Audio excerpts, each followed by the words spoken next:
What is your purpose? And for those of you who do not know what your purpose is, it's what you were born to do. It's what God put in your heart for you to give to the world. You see, we have to create something in this world in our lifetime. We have to create something with everything we've learned and something to give all of our effort into, something to channel all of our energy and our knowledge and our passions into. So your purpose is going to be something that you are quite literally here to do. And if you don't have this purpose, then you are walking around life, living the same day every single day. You don't want to get out of bed in the morning. You don't want to work out. You don't want to challenge yourself because there is no reason to.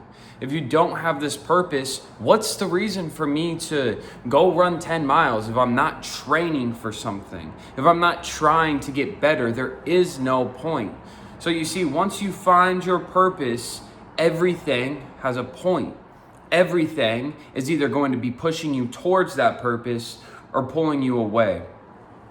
For instance, if you want to change the world through your speaking patterns, then that is your purpose. So everything that's going to push you towards speaking better would be attributing to your purpose. If you want to change the world, or let's do a more practical one.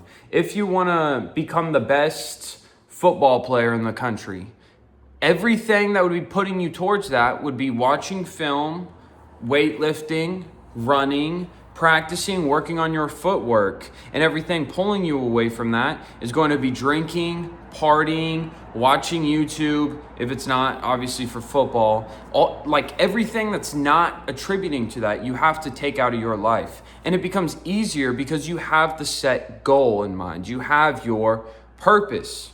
So now here's the fun part. Go grab a notebook, go grab a pen, and you're going to write down exactly where you want to be in 5 years' time. And you'll gradually increase this, but let's just say 5 years from now. Actually, we'll just do 1 year. In 1 year time, in the realm of imagination, if you could be living the best life possible, and you obviously can't say you're going to be the president by next year, but say, how are you going to be thinking? How are you going to be dressing? What kind of house are you going to be living in? What kind of people are you going to be hanging around? Because those are all things that could actually change in a year. What's your bank account going to be? That is something that can change in a year. So for instance, I've written down how many books I'm going to read.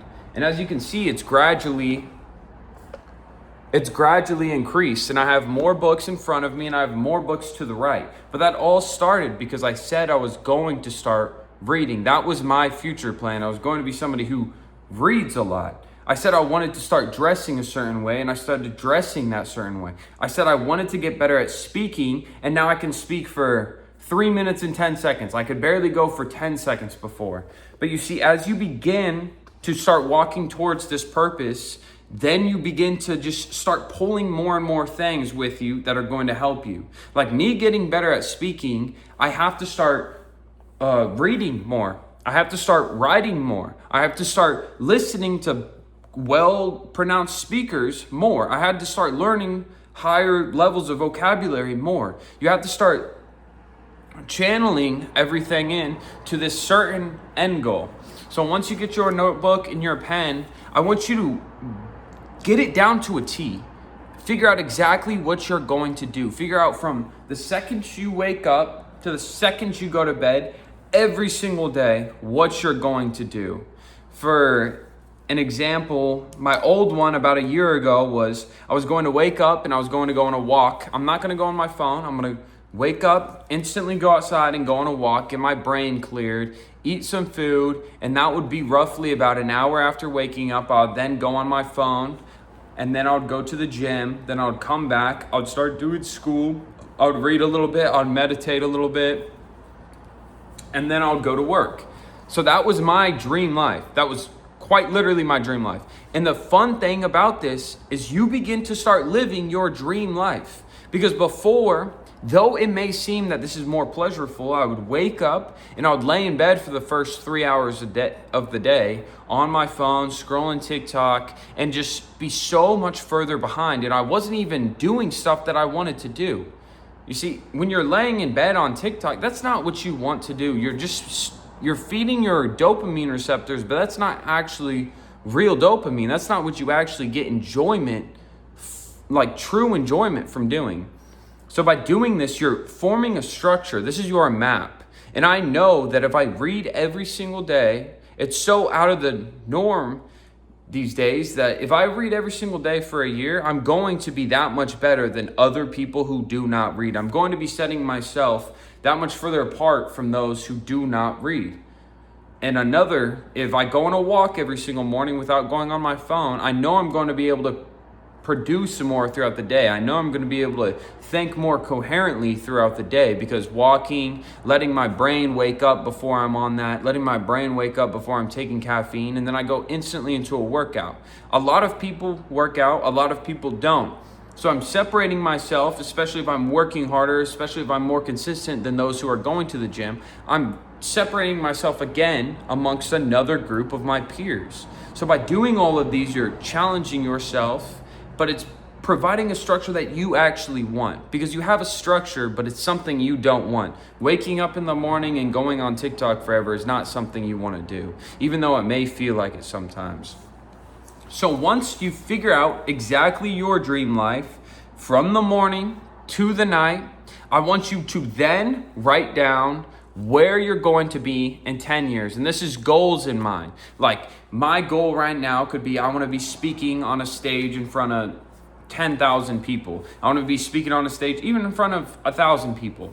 That could be my 10-year goal, because if I gradually increase at this every single day I post, every single day I get better at speaking, that's a very reasonable goal in 10 years for me to be that type of person. I'll be putting through, I don't even know how many books that would be. That would probably be, it would be a few hundred at least. I would have read a few hundred books. I would have read multiple books several times. I would have continued to go to school. I would have continued to challenge myself and continually writing down new goals and where I'm going to be the next year. So you can only imagine how much better you're going to be in life. But this really comes down to how honest are you going to be with yourself on what you actually want to do. Because I was somebody who did not want to, I don't know why, it was some weird thing where I didn't want to admit I actually did want to post on TikTok. I think it may have been a cope for fear of what other people may think.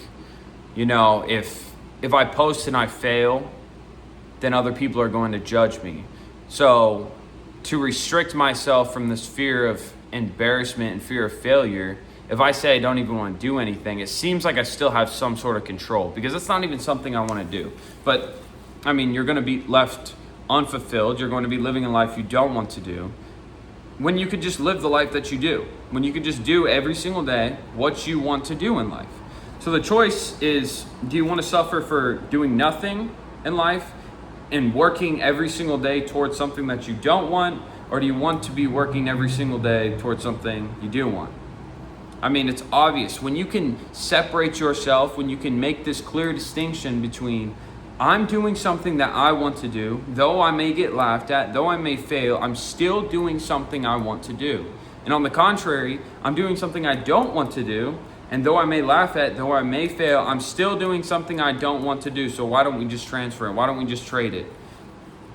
And that actually is going to go way more in depth. I think it's a level of vulnerability, because to do something you want to do that's very inclined with your nature, it hurts a lot more.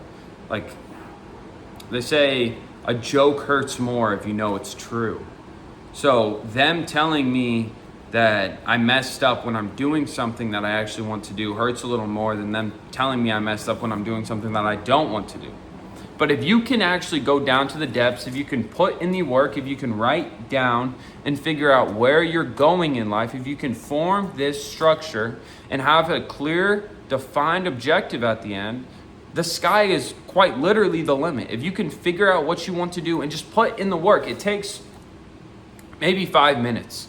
5 minutes to plan out your day, what you dress like, how you're going to speak, who you're going to hang out with in life, and just all the characteristics you're going to have. All right, maybe 10 minutes, 15 minutes tops.